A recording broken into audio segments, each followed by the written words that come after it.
Hello दोस्तों, आप कैसे हैं। मैं उम्मीद करता हूं कि आप लोग अच्छे होंगे। तो दोस्तों, आज है 7 मई 2025। तो आज के जो भी इम्पोर्टेंट करंट अफेयर है इससे हम लोग पढ़ने के प्रयास करेंगे।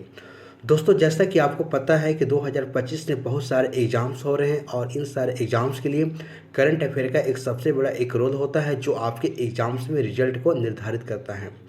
तो चलिए दोस्तों, क्लास को स्टार्ट करते हैं और इसका पहला क्वेश्चन को देखने के प्रयास करते हैं। यदि आपको इसका आंसर पता है तो अपने साथ एक नोट पैड और पेन लेकर बैठ जाएं और अपने आंसर को उसमें लिखते जाएं। और दोस्तों, आप अंत में चेक कर सकते हैं कि आपको इनमें से कितने सारे आंसर सही हुए हैं। अन्यथा दोस्तों, आप इसके आंसर हमारे साथ देते चलेंगे। तो चलिए इसका पहला क्वेश्चन को देखते हैं। तो दोस्तों, जैसा कि आपको पता है कि सबसे पहले हम लोग सब एक दिन पहले जो भी हम लोगों ने करंट अफेयर को पढ़ा है यानी 6 मई को, उसे हम लोग एक बार रिविजन कर लेते हैं। उसके बाद हम लोग सब आगे पढ़ने के प्रयास करते हैं। तो चलिए सबसे पहले 6 मई के जो भी हम लोगों ने करंट अफेयर को पढ़ा उसे एक बार रिविजन कर लेते हैं। ठीक है, तो आइए देखते हैं। देखिए दोस्तों, क्वेश्चन है कि विश्व के पहले ऊर्जा संचरण उद्यान का उद्घाटन किस राज्य में किया गया। ठीक है, तो the world first energy transmission park has been inaugurated in which state. ठीक है, देख सकते हैं कहाँ पर, तेलंगाना में से किया गया। ठीक है, तो चलिए दोस्तों इसमें नेक्स्ट देख सकते हैं। ठीक है, फोर्ब्स डब्ल्यू पावर लिस्ट देख सकते हैं। ठीक है, कि 2025 में निम्न में से किसे शामिल किया गया। ठीक है, तो who among the following has been inaugurated the in the Forbes W power list 2025। ठीक है, देख सकते हैं। तो ऑप्शन है कि गीता गोपीनाथ है, लीना नायर है, पायल कंपाड़िया है या उपरोक्त में से सभी। तो दोस्तों 2025 के जो लिस्ट आया है, ठीक है, वोमेन पावर लिस्ट का, तो इसमें आप देख सकते हैं कि गीता गोपीनाथ का भी नाम है, लीना नायर का भी नाम है और पायल कंपाड़िया का भी नाम है। और यहाँ पर उपरोक्त में से सभी आप यहाँ पर लगा सकते हैं। ठीक है, तो चलिए अगला क्वेश्चन को देखते हैं। दोस्तों देख सकते हैं नेक्स्ट है कि अंतर्राष्ट्रीय समुद्री दिवस कब मनाया जाता है। ठीक है, तो when is national maritime day celebrated. ठीक है, तो इसे 5 अप्रैल को मनाया जाता है। दोस्तों सिंगापुर के प्रधानमंत्री के रूप में किससे चुना गया। ठीक है, तो who has been reelected as the prime minister of Singapore. ठीक है, तो देख सकते हैं कि लॉरेंस बोंग को चुना गया। ठीक है, इस चीज़ को ध्यान में रखेंगे। दोस्तों नेक्स्ट क्वेश्चन देख सकते हैं कि पद्मश्री से सम्मानित बाबा शिवानंद का हाल ही में 128 वर्ष की आयु में निधन हुआ। उनका संबंध किस क्षेत्र से था। ठीक है, तब Baba Shivanand who was awarded Padma Shri died recently at the age of 128 years. ठीक है, तो he was related to which field. ठीक है, तो उनकी जो संबंध था कहाँ से, तो योग साधना से उनका एक फील्ड से संबंधित था। ठीक है, तो इस प्रकार से आप देखेंगे। दोस्तों यहाँ पर देख सकते हैं 6 नंबर क्वेश्चन। ठीक है, कि किस संगठन ने एस्ट्रोस्फेरिक एयरशिप प्लेटफॉर्म का पहला सफल परीक्षण किया। तो देख सकते हैं कि who which organization conduct the first successful test of the stratospheric airship platform. ठीक है, देख सकते हैं DRDO के द्वारा इसे किया गया। ठीक है, परीक्षण किया गया। दोस्तों नेक्स्ट है, ठीक है, कि हाल ही में बिहार में खेलो इंडिया यूथ गेम 2025 के 7वें संस्करण का उद्घाटन किसने किया। ठीक है, तो आप देख सकते हैं। ठीक है, तो इसमें लिखा गया दोस्तों, ठीक है, कि who has recently inaugurated the 7th edition of the Khelo India youth game 2025 in Bihar. ठीक है, तो नरेंद्र मोदी जी के द्वारा इसे किया गया। ठीक है, नेक्स्ट है कि प्रथम राष्ट्रीय मध्यस्थता सम्मेलन 2025 का उद्घाटन कहाँ पर किया गया। ठीक है, तो where has the first national mediation conference 2025 been inaugurated. ठीक है, तो कहाँ किया गया, तो नई दिल्ली में इसे किया गया। ठीक है, तो इसे आप याद रखने के प्रयास करेंगे। दोस्तों नेक्स्ट देखते हैं। ठीक है, देख सकते हैं कि हाल ही में खबरों में रहा माउंट मकालू किन 2 क्षेत्रों की सीमा पर स्थित है। तो mount Makalu which was in the news recently is located on the border of which 2 regions. ठीक है, देख सकते हैं कि नेपाल और किसके बीच में है, तो तिब्बत के बीच में है। ठीक है, दोस्तों हाल ही में मैड्रिड ओपन खिताब को किसने जीता है। तो आप देख सकते हैं कि who as recently on the Madrid Open. ठीक है, तो आर्याना सबलेंका, आप नाम को याद रखिएगा। ठीक है, चलिए तो दोस्तों यहाँ पर देख सकते हैं नेक्स्ट क्वेश्चन। ठीक है, कि भारत जीनोम संपादित चावल की किस्मों को विकसित करने वाला दुनिया का पहला देश बना है और इन चावल की किस्मों के नाम क्या है। ठीक है, तो India has become the first country in the world to develop genome edited rice varieties. ठीक है, तो what are the name of this rice varieties. ठीक है, तो क्या नाम है, तो देख सकते हैं कि DRR राइस हैंडेड कमला है और पूसा DST राइस वन है। ठीक है, तो आप दोनों का नाम को यहाँ पर याद रखिएगा। तो दोस्तों इस प्रकार से हमारा यहाँ पर जो भी हम लोगों ने 6 मई को करंट अफेयर को पढ़ा था यहाँ समाप्त हो जाते हैं। और चलिए हम लोग सब 7 मई के करंट अफेयर को पढ़ने के प्रयास करते हैं। तो आइए यहाँ पर देख सकते हैं कि 7 मई 2025 के जो करंट अफेयर है यहाँ से हम लोग सब देखने के प्रयास करते हैं। तो पहला क्वेश्चन दोस्तों कि किस राज्य में भारत का पहला AI based data centre park बनाया जाएगा, ठीक है। तो in which of the following state will India first AI based data centre park be built, ठीक है। तो देखते हैं ऑप्शन है कि मध्य प्रदेश है, बिहार है, उत्तराखंड है और छत्तीसगढ़ है। तो आप इसके आंसर बताने के प्रयास करेंगे। तो देखिए दोस्तों यहाँ बातें हो रही, ठीक है, भारत का पहला AI based data centre park, तो ये कहाँ पर, छत्तीसगढ़ के रायपुर में इसे बनाया जाएगा, ठीक है। तो इस चीज़ को आपको ध्यान में रखना है। तो चलिए की पॉइंट के माध्यम से और देखते हैं। तो देखिए दोस्तों यहाँ आप देख सकते हैं कि नवा रायपुर के सेक्टर आप देख सकते 22 में स्थित यह पार्क जो कि 13.5 एकड़ भूमि पर फैला हुआ है और यह देख सकते हैं कि GPU आधारित computing, AI processing, data analytical और लाइव स्ट्रीमिंग जैसे सेवाएं प्रदान करेगा, ठीक है। दोस्तों यह पहल से देख सकते हैं कि 500 से ज़्यादा नौकरियां पैदा होने की उम्मीद है और देख सकते हैं, ठीक है, और मुख्य रूप से IT क्षेत्र में, ठीक है। तो इस बात को ध्यान में आपको रखना है, ठीक है। तो चलिए थोड़ा और देखते हैं कि जो हमारे राज्य में जो इम्पोर्टेंट चीज़ें हुई हैं उसके बारे में देख लेते हैं। तो देख सकते हैं दोस्तों कि भारत की पहली अगर AI यूनिवर्सिटी की बात करें तो इसे महाराष्ट्र में खोला गया है और स्वयं का OTT प्लेटफॉर्म लॉन्च करने वाला जो पहला राज्य कौन है तो केरल बना है। देश की पहली वाटर यूनिवर्सिटी की बात करें हम तो उत्तर प्रदेश में है। जैविक खेती लागू करने वाला पहला राज्य कौन है तो सिक्किम है और मृत्यु का अधिकार देने वाला पहला राज्य कौन सा है तो कर्नाटक है। उसी प्रकार से अभ्यारण्य स्थापित करने वाला पहला राज्य कौन सा है तो मध्य प्रदेश है और गाय को राजमाता का दर्जा देने उपाधि देने वाला कौन सा राज्य है तो महाराष्ट्र है और विधानसभा में सांकेतिक भाषा में लागू करने वाला भारत का पहला राज्य पंजाब है, ठीक है। तो दोस्तों इस प्रकार से इन सारे इंपॉर्टेंट फैक्ट को आपको याद रखना है क्योंकि ये आपके एग्जाम्स के पॉइंट ऑफ व्यू से इम्पोर्टेंट है। दोस्तों नेक्स्ट देख सकते हैं राज्य के विधानसभा में अनुवाद प्रणाली को लागू करने वाला पहला राज्य कौन है उत्तर प्रदेश है। ड्रोन पॉलिसी को लागू करने वाला पहला राज्य हिमाचल प्रदेश है। समान नागरिक संहिता लागू करने वाला पहला राज्य कौन है उत्तराखंड है और भारत का पहला PPP green waste processing plant कहाँ पर तो इंदौर में लगाया गया है और भारत के पहले उद्योग आधारित डिजिटल डिटॉक्स पहल बियॉन्ड स्क्रीन्स कहाँ तो कर्नाटक में लगाया गया है। अनुसूचित जाति के आरक्षण में वर्गीकरण लागू करने वाला पहला राज्य कौन है तेलंगाना है। भारत का पहला पूर्ण डिजिटल साक्षर राज्य की बात करें हम तो केरल है, ठीक है। दोस्तों इन सारे को आपको अपने स्तर से याद कर जाना, ठीक है। और आगे देख सकते हैं कि वरिष्ठ नागरिकों को आयोग स्थापित करने वाला पहला राज्य कौन है तो केरल है, ठीक है। तो चलिए इस प्रकार से हम लोग नेक्स्ट क्वेश्चन को देखते हैं।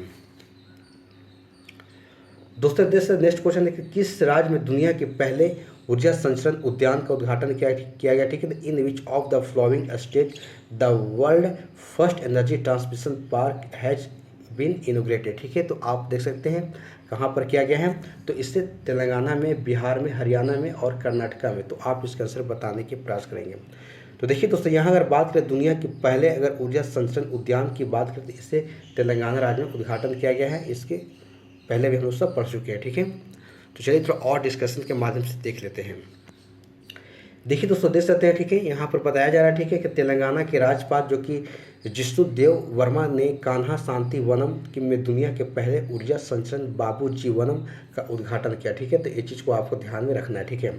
यह कार्यक्रम सांस्कृतिक मंत्रालय के द्वारा हार्टफुलनेस के सहयोग से बाबू जी महाराज के 125वीं जयंती के समारोह के समापन समारोह में आयोजित किया गया, ठीक है। तो इस चीज़ को आपको ध्यान में रखना है। दोस्तों देखते हैं कि विश्व में जो इम्पोर्टेंट जो काम किए गए हैं उसके बारे में देखते हैं कि किस देश में दुनिया का पहला जो कि क्वांटम आधारित प्लेटफॉर्म लॉन्च किया गया है तो भारत में किया गया है, ठीक है। और कुष्ठ रोग खत्म करने वाला पहला देश कौन है तो जॉर्डन है। समलैंगिक विवाह को मान्यता देने वाला दक्षिण पूर्व एशियाई देश कौन है तो थाईलैंड है। उसी प्रकार से अपने सभी ग्लेशियर को खोने वाला पहला देश कौन है तो वेनेजुएला है। 4 दिन के वर्क वीक वाला एशिया का पहला देश कौन है सिंगापुर है। और मेनिंजाइटिस का टीका पेश करने वाला दुनिया का पहला देश नाइजीरिया। दोस्तों काफ़ी आपके लिए इम्पोर्टेंट है, आप इन सारे फैक्ट को अच्छे से याद कर जाएंगे, ठीक है। तो देखिए नेक्स्ट आगे लिखा गया, गर्भपात को संवैधानिक अधिकार देने वाला पहला राष्ट्र कौन है? फ्रांस बन गया है। दुनिया की पहली 3D प्रिंटेड मस्जिद का अनावरण कहाँ पर किया गया? तो सऊदी अरब में। समलैंगिक विवाह का पंजीकरण करने वाला पहला दक्षिण एशियाई देश कौन है? नेपाल है। और विश्व का सबसे बड़ा एकल साइंस सौर संयंत्र कहाँ पर? तो अबू धाबी में लगाया गया है। सभी आवारा कुत्तों को नस्लबंदी करने वाला पहला देश कौन है? भूटान है। भारत का यूपीआई स्वीकार करने वाला पहला यूरोपीय देश कौन है? तो फ्रांस है। ठीक है दोस्तों, काफ़ी इंपॉर्टेंट यहाँ पर आपके लिए फैक्ट मैं लेकर आया हूँ। ठीक, आप इसे सभी को याद कर जाएंगे। दोस्तों आगे लिखा गया, केरल ने दुनिया का पहला AI संचालित देख सकते हैं कि क्रॉनिक नेत्र रोग स्क्रीनिंग कार्यक्रम को अनिकनयन मृतम 2.0 को लॉन्च किया। ठीक है, तो इस सारे फैक्ट को आपको याद कर जाना है, आपके एग्जाम्स के पॉइंट ऑफ व्यू से सभी इंपॉर्टेंट है। ठीक है, बातें हो रही है, किस शहर में सोना पिघलाने वाले भारत के पहले ATM को लॉन्च किया गया? ठीक, तो in which of the following cities India first gold melting ATM has been launch? ठीक है, तो ऑप्शन है गुरुग्राम है, नई दिल्ली है, चेन्नई है और हैदराबाद है। तो आप इसे आंसर बताने के प्रयास करेंगे। तो देखिए दोस्तों, अगर यहाँ पर सोना पिघलाने वाले भारत के पहले ATM मशीन को जो लॉन्च है इसे हैदराबाद में किया गया। ठीक है, तो आप इस चीज़ को ध्यान में रखेंगे। ठीक है, तो चलिए और थोड़ा की पॉइंट के माध्यम से देखते हैं। दोस्तों देख सकते हैं कि भारत में सोने के लेन देन के परिदृश्य को बदलने वाली एक क्रांतिकारी पहल के तहत हैदराबाद की कंपनी गोल्ड सिक्का ने AI सक्षम गोल्ड मेल्टिंग ATM को लॉन्च किया। ठीक है दोस्तों, देख सकते हैं कि यह उन्नत मशीन उपयोगकर्ताओं को सोने को खरीदने, बेचने और विनिमय करने, किराए पर देने और डिजिटलाइज करने और मौद्रिक रूप से उपयोग करने की सुविधा पूरी तरीक़ा से स्वचालित प्रक्रिया के माध्यम से देती है। ठीक है, तो इन सारे बातों को आपको ध्यान में रखना है। तो चलिए कुछ और हम लोग सब जो कि इम्पोर्टेंट जो विशेषताएं हैं, जो कार्य हुए हैं, उनको बारे में देख लेते हैं। दोस्तों यहाँ देख सकते हैं आप, ठीक है, कि यहाँ बातें हो रही, ठीक है, कि सोने खरीद, यानी कि यहाँ पर बातें हो रही दोस्तों, सोने खरीद बेच की बात करें तो उपयोगकर्ता ATM में सोने खरीद सकते हैं और उसमें जमा कर सकते हैं। ठीक है, पिघलाने का परीक्षण की बात करें, जमा किए गए सोने के मौके पर ही पिघलाया जाता है और उसकी शुद्धता की जाँच की जाती है। दोस्तों तत्काल मूल्यांकन की बात करें तो मशीन बाजार तक दर के अनुसार शुद्ध सोने का रियल संभावित आतंकी हमले या युद्ध जैसे स्थिति में नागरिकों को तैयार करना है। ठीक है, इस दोस्तों यहाँ पर नेक्स्ट क्वेश्चन को देख सकते हैं। ठीक है, कि 2025 में विश्व अस्थमा दिवस किस तिथि को मनाया गया? ठीक है, देख सकते हैं, ठीक है, कि on which date is World Asthma Day celebrated in 2025? ठीक है, तो आप बताने के प्रयास करेंगे 6 मई को, 5 मई को, 4 मई को या फिर 7 मई को। तो आप इसका आंसर देने की कोशिश करेंगे। देखिए दोस्तों यहाँ पर बात है विश्व अस्थमा दिवस की। ठीक है, तो आप देख सकते हैं कि 6 मई को मनाया गया। ठीक है, तो इस चीज़ को ध्यान में रखेंगे। ठीक है, तो चलिए और की पॉइंट के माध्यम से देखते हैं। दोस्तों देख सकते हैं कि हर साल विश्व अस्थमा दिवस जागरूकता बढ़ाने और अस्थमा को बेहतर समझ को बढ़ावा देने के लिए मनाया जाता है, जो कि वैश्विक स्तर पर लाखों लोगों को प्रभावित करने वाली एक पुरानी बीमारी है। ठीक है, यह अंतर्राष्ट्रीय कार्यक्रम जो कि ग्लोबल इनिशिएटिव फॉर अस्थमा के द्वारा आयोजित किया जाता है। ठीक है, और विश्व स्वास्थ्य संगठन सहित वैश्विक स्वास्थ्य नियमों द्वारा समर्पित थीम, जैसे कि देख सकते हैं कि सभी के लिए सांस द्वारा उपचार सुलभ बनाए। ठीक है, तो इस चीज़ को आपको ध्यान में रखना है। दोस्तों यहाँ पर कुछ इंपॉर्टेंट जो दिवस है आप इसको भी ध्यान में देख लेंगे कि 1 मई को दोस्तों देख सकते हैं कि अंतर्राष्ट्रीय जो कि मजदूर दिवस या मई दिवस मनाया जाता है, जबकि आप देख सकते हैं कि 1 मई की एक और है जो कि महाराष्ट्र और गुजरात दिवस भी मनाया जाता है, और 2 मई को विश्व देख सकते हैं विश्व टूना दिवस मनाया जाता है, और 3 मई को विश्व प्रेस स्वतंत्रता दिवस और 6 मई को विश्व अस्थमा दिवस मनाया जाता है। ठीक है, तो दोस्तों ये काफ़ी आपके लिए इंपॉर्टेंट है एग्जाम्स के पॉइंट ऑफ व्यू से, तो आप इसे याद कर जाएंगे। दोस्तों यहाँ पर 5 नंबर क्वेश्चन दे सकते हैं कि प्रधानमंत्री नरेंद्र मोदी ने किस देश के प्रधानमंत्री एंथनी अल्बानी को 7वें जो कि क्वाड सम्मेलन में आमंत्रित किया? ठीक है, तो prime minister Narendra Modi has invite prime minister Anthony Albanese of which country to the 7th Quad summit? ठीक है, तो देख सकते हैं, तो यहाँ पर बताया जा रहा है दोस्तों कि एंथनी जो कि अंबानी का संबंध किस देश से है? ठीक है, तो देख सकते हैं ऑप्शन ऑस्ट्रेलिया है, अमेरिका है, जापान है और चीन है। तो आप इसका आंसर बताने के प्रयास करेंगे। तो देखिए दोस्तों यहाँ अगर बातें करें तो एंथनी अंबानी की बात, इनका संबंध कहाँ से? ऑस्ट्रेलिया देश से है, जिसे प्रधानमंत्री नरेंद्र मोदी ने 7वें क्वाड शिखर सम्मेलन में इन्हें आमंत्रित किया है। ठीक है, तो इस चीज़ को ध्यान में आप रखेंगे। दोस्तों यहाँ पर की पॉइंट के माध्यम से आप देख सकते हैं, ठीक है, कि प्रधानमंत्री नरेंद्र मोदी ने 6 मई 2025 को ऑस्ट्रेलिया के प्रधानमंत्री एंथनी अंबानी को 7वें जो कि क्वाड शिखर सम्मेलन में आमंत्रित किया, जिसकी मेजबानी भारत इस साल के अंत में करेगा। ठीक है, यानी क्वाड जो 7 जो हो रहा है, इसकी मेजबानी कौन कर रहा है? तो भारत कर रहा है। और इसके लिए जो है आप देख सकते हैं कि ऑस्ट्रेलिया के जो अभी हाल ही फिलहाल एक नए प्रधानमंत्री बने हैं, उन्हें यहाँ पर आमंत्रित किया जा रहा है। ठीक है, तो इस चीज़ को ध्यान में रखेंगे आप। दोस्तों यहाँ पर क्वाड की बातें आ रही, ठीक है, तो थोड़ा क्वाड के बारे में देख सकते हैं। ठीक है, कि इसमें जो देश शामिल है देख सकते हैं कि एक चतुर्भुज है, इसमें भारत है, ऑस्ट्रेलिया है, जापान है और संयुक्त राज्य अमेरिका है, यानी कि एक चतुर्भुज सुरक्षा वार्ता या क्वाड के सदस्य। दोस्तों आपको इनके सदस्य को आपको याद रख लेना है, क्योंकि एग्जाम्स में यहाँ से पूछे जाते हैं। दोस्तों देख सकते हैं कि पूर्व जो जापानी प्रधानमंत्री शिंजो आबे क्वाड के प्रस्तावक थे, और क्वाड औपचारिक रूप से देख सकते हैं कि 2007 में इससे अस्तित्व में आया था। ठीक है, भारत नेताओं की देखा जाए तो भारत की बात किया जाए तो 7वें शिखर सम्मेलन की मेजबानी करेगा, जो होने वाले हैं। और हालांकि बैठक के कार्यक्रम अभी तय नहीं हुआ। ठीक है, तो इस चीज़ को फिर भी आपको ध्यान में रखना है। ठीक है, तो चलिए दोस्तों यहाँ पर 6 नंबर क्वेश्चन को देख सकते हैं कि मई 2025 को नई दिल्ली में भारत टेलीकॉम 2025 के जो कि 22वें संस्करण का उद्घाटन को किसने किया? ठीक है, तो who inaugurated the 22 edition of Bharat telecom 2025 in New Delhi on 6 May 2020। आप देख सकते हैं कि 5। ठीक है, तो किसने किया? तो नरेंद्र मोदी जी, मनसुख मंडाविया, राजनाथ सिंह या फिर ज्योतिरादित्य सिंधिया। तो आप इसके आंसर बताने के प्रयास करेंगे। तो देखिए दोस्तों, यहाँ अगर बातें हो रही, ठीक है, आप देख सकते हैं कि जो भारत टेलीकॉम 2025 के जो 22वें संस्करण का उद्घाटन जो है, इसे ज्योतिरादित्य सिंधिया के द्वारा इसे उद्घाटन किया गया। ठीक है, तो इस चीज़ को आपको ध्यान में रखना है। तो चलिए और की पॉइंट के माध्यम से देखते हैं। दोस्तों यहाँ देख सकते हैं केंद्रीय संचार और पूर्वोत्तर क्षेत्र के विकास मंत्री हैं ज्योतिरादित्य सिंधिया ने 6 मई 2025 को नई दिल्ली में भारत टेलीकॉम के 22वें संस्करण का उद्घाटन किया। दोस्तों देख सकते हैं कि 6 और 7 मई 2025 को नई दिल्ली में आयोजित किया जा रहा है। और देख सकते हैं कि भारत टेलीकॉम एक वार्षिक कार्यक्रम है, जिसका उद्देश्य है कि भारत को विश्व स्तरीय दूरसंचार समाधान प्रदान के रूप में पेश करना। ठीक है, तो इस चीज़ को ध्यान रखना है।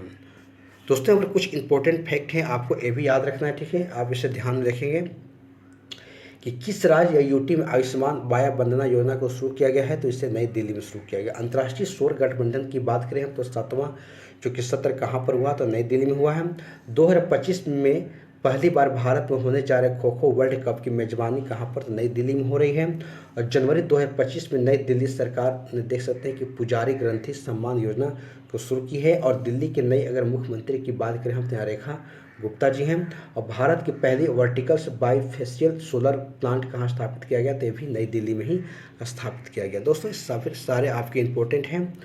तो दोस्तों आगे देख सकते हैं कि 2 फरवरी 2025 में कार्बन बाजार का पहला अंतर्राष्ट्रीय सम्मेलन प्राकृतिक नई दिल्ली में आयोजित किया गया। ठीक है, और भारत की पहली स्वदेशी अगर MRI मशीन देख सकते हैं कि नई दिल्ली में ही स्थापित की गई है। और भारत की पहली ब्लैक बॉक्स लैब्स का उद्घाटन भी नई दिल्ली में ही किया गया है।